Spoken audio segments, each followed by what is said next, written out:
Euroregione News. Codroipo, il mosaico Onlus ha una marcia in più.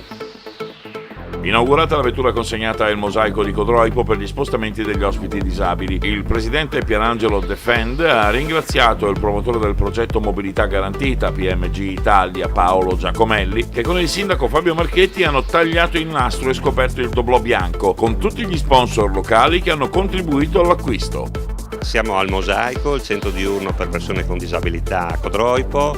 Stiamo inaugurando questo automezzo attrezzato per persone non autosufficienti con mobilità ridotta e ringraziamo naturalmente tutte le ditte che hanno sponsorizzato questo automezzo che servirà appunto per la mobilità delle persone del nostro centro, quindi per le attività sportive, le attività quotidiane, la spesa, le gite e per le attività di piccoli gruppi, quindi al massimo 5 persone.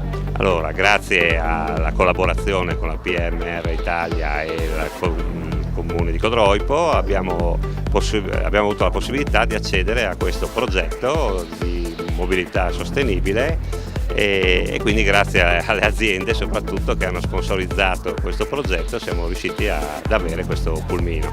PMG Italia è una ditta specializzata nella mobilità per le persone che hanno problemi in tal senso, più di 1000 mezzi in tutta Italia distribuiti attraverso questo progetto che prevede la sinergia tra pubblico e privato, le istituzioni, le associazioni e le ditte locali e l'unione fa la forza e il risultato è la possibilità di avere un mezzo da utilizzare tutti i giorni per il trasporto delle persone con problemi di mobilità.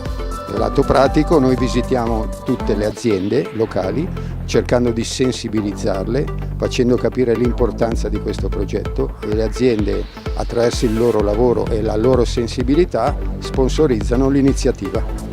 A PMG Italia, al Mosaico, ma soprattutto a chi ha creduto in questa bellissima idea che vediamo realizzata alle mie spalle, ovvero sia i 26 imprenditori e le loro aziende, un grande grazie da parte dell'amministrazione della città di Codroipo perché, come ho avuto modo di ricordare, i ruoli oggi si sono ribaltati. Una volta era il pubblico che sosteneva iniziative come questa, oggi in momenti ancorché di difficoltà economica è il privato che viene incontro alle esigenze di un settore importantissimo come quello legato al mondo della solidarietà.